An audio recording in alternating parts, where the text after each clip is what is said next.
nonsense and nothing over the phone. I'm gonna need you to get rid of all the leftover pizza boxes. The what? All the boxes left over from the pizza. All the boxes. Okay. Make sure you recycle the plastic like we talked about. Yeah. Did Jay reach out yet? Nah, Bob. He ghosting. What's this motherfucker doing? Are you surprised to hear from me? No. What's going on? You think I wasn't gonna get at you from the inside? I think you know me a little better than that. We can't be talking right now. So one of my best friends, she's not here today. She was human trafficked by Naomi Campbell.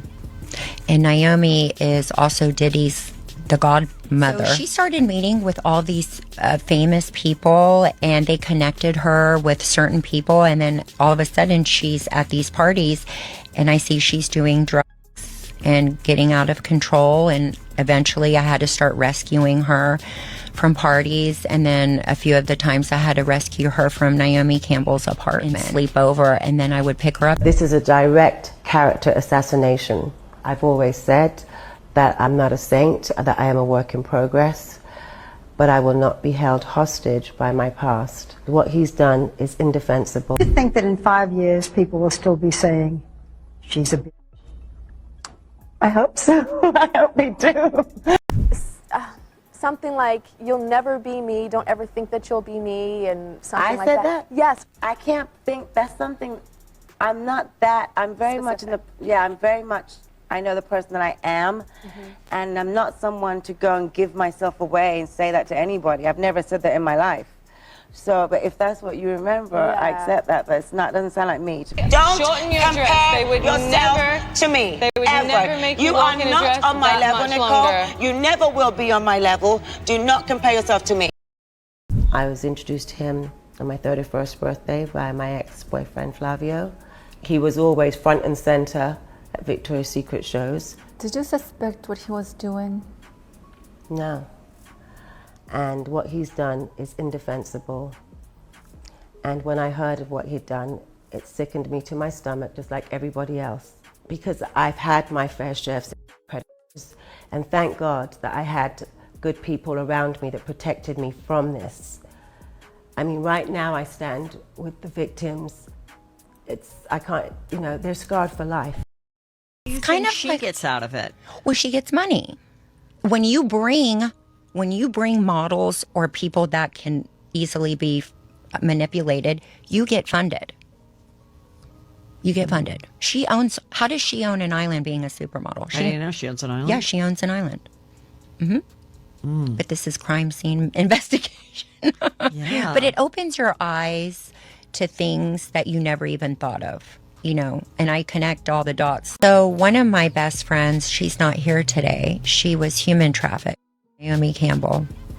And Naomi is also Diddy's the godmother. So she started meeting with all these famous people, and they connected her with certain people. And then all of a sudden she's at these parties, and I see she's doing drugs and getting out of control. And eventually I had to start rescuing her from parties. And then a few of the times I had to rescue her from Naomi Campbell's apartment, sleep over, and then I would pick her up and bring her to her apartment because she was so high on drugs. What kind of drugs was she doing? Everything. She had they provide the drug for you. So she would open her purse and it would just be everything, whatever you wanted. It was like a pharmacy. Who would open the purse? Oh, she would. Oh, she's like, what do you need, Babs? Do you need anything? I would say, I don't do anything. Oh. Naomi was coming to Nairobi to do some shopping. She was on holiday, but on a remote place. So she was in Nairobi doing shopping. And I texted her and she told me she's in Nairobi. So I was so excited to meet her. She was the first celebrity I was ever going to meet. Guys, I was through the roof. She texted me, she was like, hey, I'm here. She texted me the location. I went directly. I went with my brother. So my brother and I, we met her, we did some shopping. And as we're shopping, she's like, oh, the plane that's taking us back actually has couple more seats. Do you and your brother want to join us on holiday? Hell yes. So I was like, oh, that would be so lovely. She introduced me to a couple of people. in Hollywood, if people she was on vacation were coming to Nairobi after the vacation, they were staying at the Kempinski. So I went to see them at the Kempinski when the whole thing was over. So I went, I sat down with them, I was talking to one of them, and one of them was like, oh, it's so, like, how did you meet Naomi? And I was like, oh, no, I texted her on Instagram, blah, blah. And she was like, oh, yeah, she told us, like, she made you and she built you and she made your career. And I was like, what? No, that's not what happened. And I was like, you mean like helped me and like promoted me? And she was like, no, like what you have is because of her. And I was like, oh yeah, no, that didn't happen. Time goes by, March 2022. We have jumped into March 2022. I get a phone call. My phone is ringing. Naomi Campbell. Oh, so I pick up, I'm like, hey sis, like how are you? How are you doing? And she's like, Elsa, how dare you? Oh! So I'm in shock, right? I'm in shock. I don't know what's going on. She was like, this is the last time I'm speaking to you. Have a nice life. And she hung up. Which I was like, I was very saddened by the situation, right? But I was like, if that's how she truly feels, because I respect people's space. So I was like, if that's how she truly feels, fine, it's okay. So I let it go. So after that, like a few months, things started going very badly for me. Things started going haywire. And I didn't think it was, I thought it was because of the situation, let me not lie. But I was like, you know, also it can be sure. So I was like, let me go. Because also having someone like Naomi Campbell not liking you in the industry is not a good thing. So I went to her, I apologized. I'd already apologized when the situation had happened, but I went and I apologized again and again. I started calling her, I started texting her. And then one day she just texted me and she was like, stop calling me. I have a child to take care of. So after that, I just said, okay, there's nothing I can do about it. I started drinking. That's why I even quit alcohol. I started drinking. I started drinking a lot. Yeah.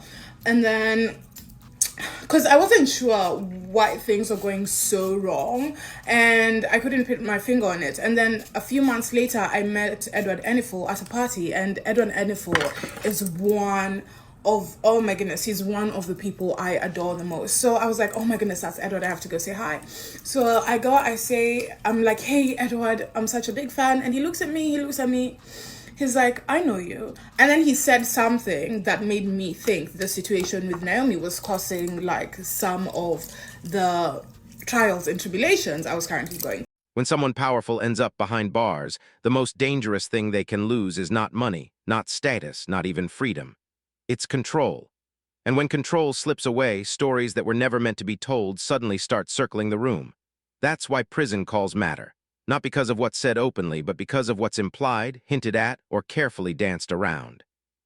In recent weeks, Diddy's name has been attached to that exact kind of conversation, and quietly, another name keeps surfacing alongside his. Naomi Campbell. At first glance, it doesn't make sense.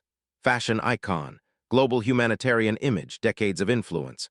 But when people start tracing patterns instead of headlines, the picture becomes harder to ignore. Diddy, Naomi Campbell, Jeffrey Epstein, these names don't belong together in theory, yet in reality, they keep crossing paths in conversations about power, access, and silence. And every time they do, the same uneasy question returns. How close is too close to keep calling it coincidence? Before this goes any further, think about this carefully. When someone with connections, leverage, and secrets starts talking from a place where they have nothing left to lose, do they stay loyal, or do they start reminding others of shared history? Let me know what you think in the comments. And if you follow investigations that don't rush to conclusions but don't ignore patterns either, make sure you're subscribed. Naomi Campbell's public image has always been built on strength and exclusivity. She's known as someone who doesn't just walk into rooms, but belongs in them. Over the years, she has been photographed, interviewed, and celebrated alongside some of the most powerful figures in entertainment, business, and politics. That alone isn't suspicious. What people find unsettling is how often her name appears near men who later become the center of serious allegations. With Epstein, she said she didn't know what he was involved in. With others, she has consistently maintained that she was unaware of any wrongdoing. And now, as attention turns toward Diddy's inner circle, people are once again asking whether it's realistic for someone so deeply embedded in elite spaces to repeatedly miss what's happening around them. Several industry insiders have described Naomi not as a passive attendee, but as a gatekeeper. Someone who introduces people, smooths social pathways, and lends legitimacy to rooms that would otherwise feel risky or off-limits. In industries driven by reputation and access, that role carries enormous weight. You don't need to organize anything. You don't need to instruct anyone. You just need to make introductions feel safe. This is where Diddy's alleged prison calls take on a different tone. No verified recordings have been released. No official statements confirm what was said. But reports suggest that investigators listened closely, not because of emotional confessions, but because of potential references to people who helped maintain his world. And that's where Naomi's name reportedly came up in quiet conversations, not as an accusation, but as part of a larger network. When people started revisiting old footage, something stood out. Naomi was everywhere Diddy was welcome: private celebrations, exclusive gatherings, after-parties that never made it into press releases, events where privacy was assumed, not requested. Again, attendance alone proves nothing, but consistency raises questions. The same consistency appears in discussions around Epstein. After his exposure, the public learned that his greatest protection wasn't secrecy, but familiarity. He wasn't hiding in shadows. He was visible, social, and surrounded by people whose presence made him seem legitimate. Naomi's proximity to that world became part of that uncomfortable conversation, especially when travel records, photographs, and third-party statements were examined together. Naomi has always emphasized that she stands with victims. That statement matters, and it deserves to be acknowledged. But critics argue that standing with victims also means answering difficult questions about proximity and influence. Silence can protect victims, but it can also protect systems. Within fashion and entertainment, there have long been whispers about how young women are brought into elite circles.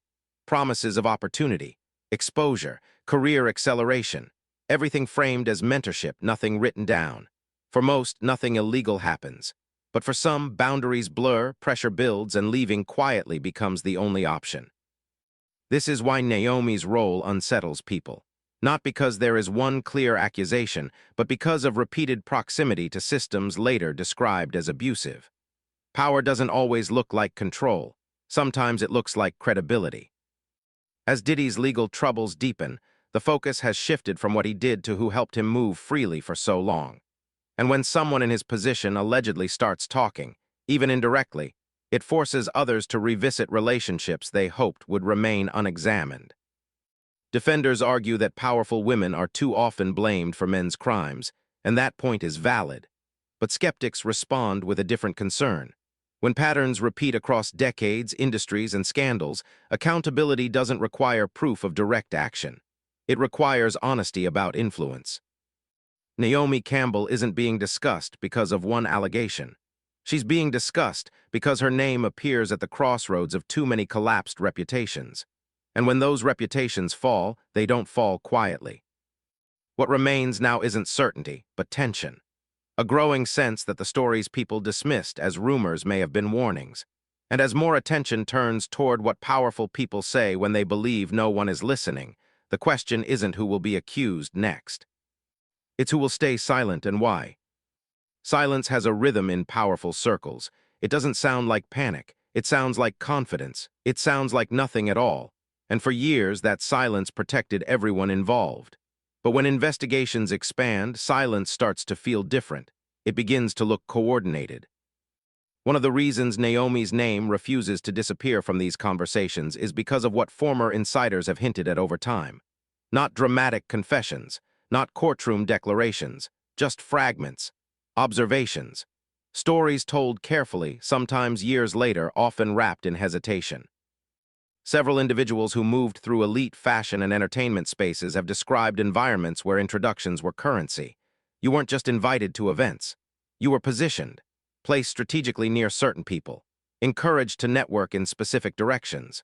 For newcomers, especially young models or influencers, that kind of attention felt like opportunity. And in many cases, it probably was. But critics argue that sometimes opportunity and vulnerability share the same doorway. Naomi has long been described as someone who could change the temperature of a room simply by entering it. That kind of influence isn't accidental. It's built over time. It's earned. And it can be used in different ways. Some say she used it to empower. Others suggest it may have been used to legitimize. When Diddy's private world began facing scrutiny, people started asking who had visibility into that world.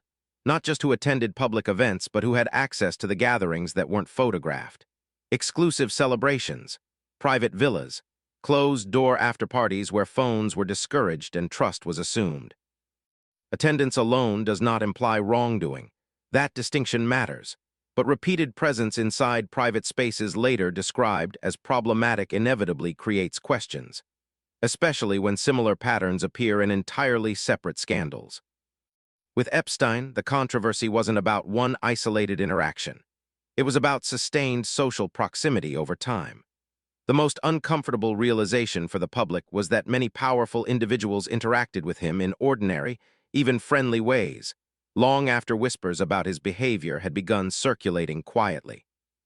Naomi acknowledged knowing him socially. She denied knowledge of his crimes. That denial stands. But critics point to a broader issue.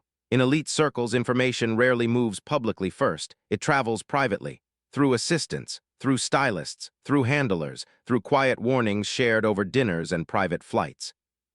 Which raises a difficult possibility. If rumors about certain men were already circulating informally within these spaces, is it realistic that someone so connected would never hear them? Industry veterans often describe fashion and music elites as overlapping ecosystems. The same investors, promoters, and power brokers appear in both worlds, the same yachts, the same vacation properties, the same philanthropic galas. Movement between these circles is fluid, and where ecosystems overlap, so do secrets. There have also been claims from individuals who said they witnessed behavior at certain gatherings that made them uncomfortable. Not criminal in an obvious way, just coercive, hierarchical, structured around who had leverage and who didn't.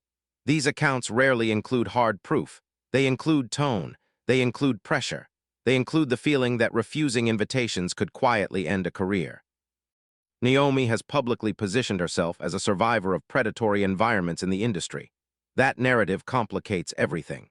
Because if she experienced harm herself, the idea that she would enable similar systems seems contradictory. Supporters argue that this alone undermines the accusations. Skeptics counter that surviving a system doesn't automatically mean dismantling it. As scrutiny around Diddy intensifies, attention naturally shifts toward anyone consistently within his orbit. It's not about guilt by association. It's about mapping networks. Investigators don't only examine actions. They examine relationships, who introduced whom, who vouched for whom, who reassured newcomers that everything was normal. And this is where the alleged prison calls become symbolically powerful. Even without confirmed transcripts, the idea that someone central to the investigation might reference others forces observers to reconsider long-standing alliances. When someone's freedom is threatened, loyalties are tested. And if certain relationships were built on mutual protection, cracks can form quickly. Another layer of suspicion surrounds charitable work and global travel. High-profile humanitarian efforts often provide legitimate reasons to move across borders, host private gatherings, and build international networks.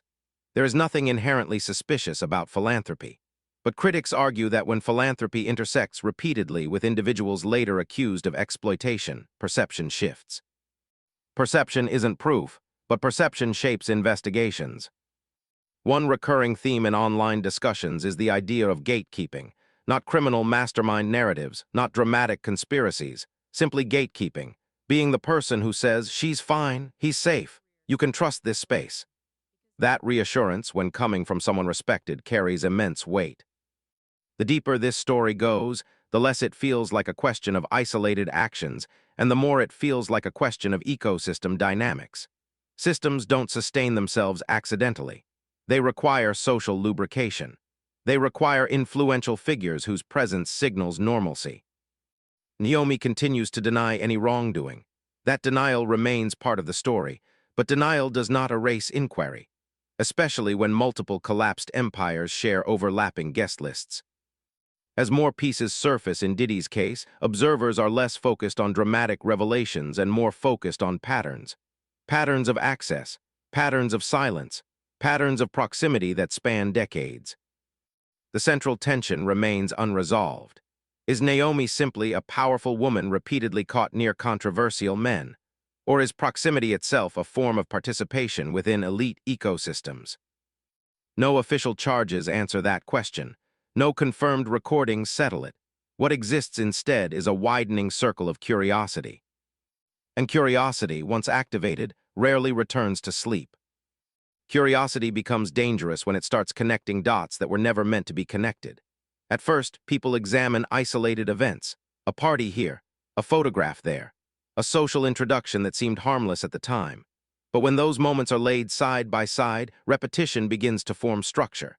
And structure is what investigators look for when they try to understand whether something was random or coordinated. One of the most persistent arguments surrounding Naomi's role is not that she orchestrated anything directly, but that she functioned within spaces where boundaries were intentionally blurred. Elite gatherings operate differently from public events. They rely on trust, status, and silence.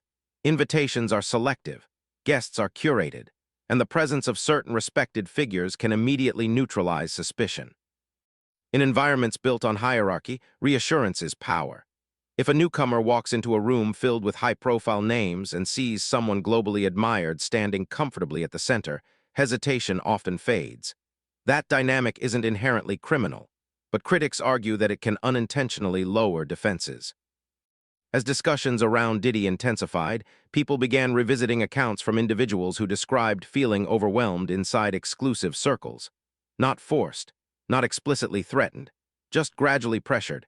They spoke about subtle expectations, about how declining certain invitations led to fewer opportunities, about how access could disappear quietly without explanation.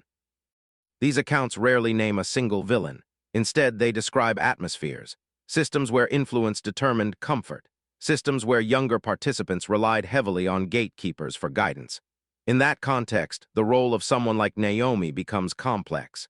Was she simply navigating the same system, or was she reinforcing it by participating without questioning it? Another layer of attention has focused on longevity. Naomi has remained influential across decades, while many around her faced public collapses. Some view that as proof of resilience and professionalism.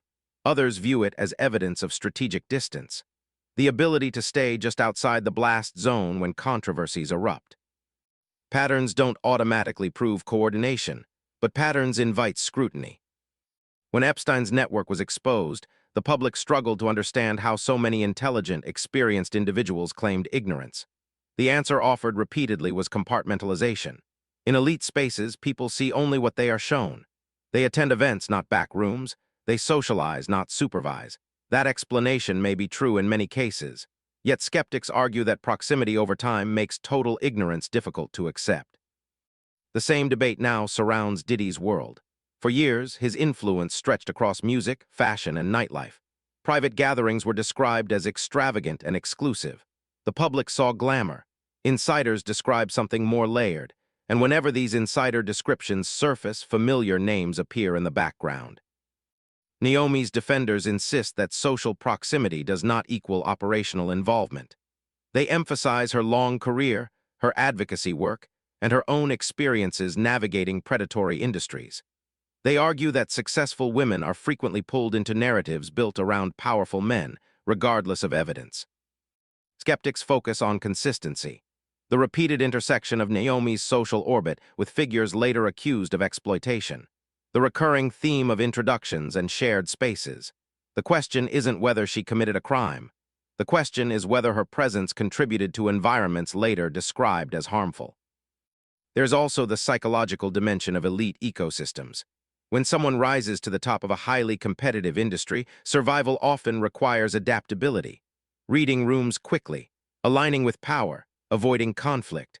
Over time, those survival strategies can blur ethical lines, not through deliberate malice but through normalization. If certain behaviors become routine within private circles, participants may stop recognizing their severity. What outsiders perceive as alarming may feel ordinary inside closed networks. That doesn't excuse wrongdoing, but it complicates intent. As rumors about alleged prison calls continue circulating, one detail stands out. People aren't asking whether Diddy would protect others. They're asking whether he would protect himself. And self-protection in moments of crisis can involve redefining relationships. If shared history becomes leverage, alliances can shift rapidly. Long-standing friendships may transform into liabilities, and individuals who once benefited from mutual silence may suddenly fear exposure. This atmosphere of uncertainty amplifies scrutiny on anyone closely linked to him, not because evidence has been publicly confirmed, but because narratives evolve quickly once cracks appear in powerful structures. Another recurring element in discussions online is the concept of credibility shields. In elite circles, certain individuals function as social proof. Their involvement signals legitimacy. If a respected figure is comfortable in a space, others assume safety. That dynamic becomes critical when evaluating environments later accused of misconduct.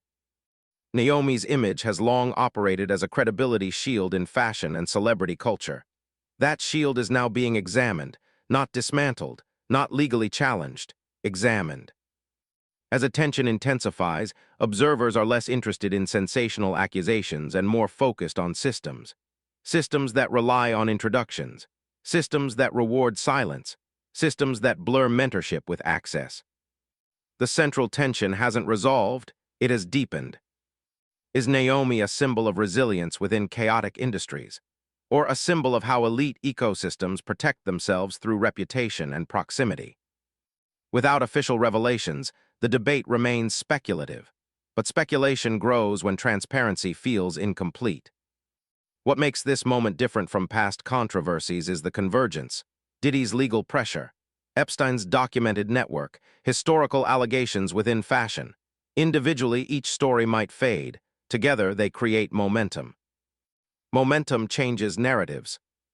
And when momentum builds around interconnected names, silence becomes harder to maintain without appearing intentional. The next phase of this conversation will likely hinge not on dramatic revelations, but on documentation, on whether alleged references remain rumors or evolve into confirmed disclosures. Until then, the story exists in tension.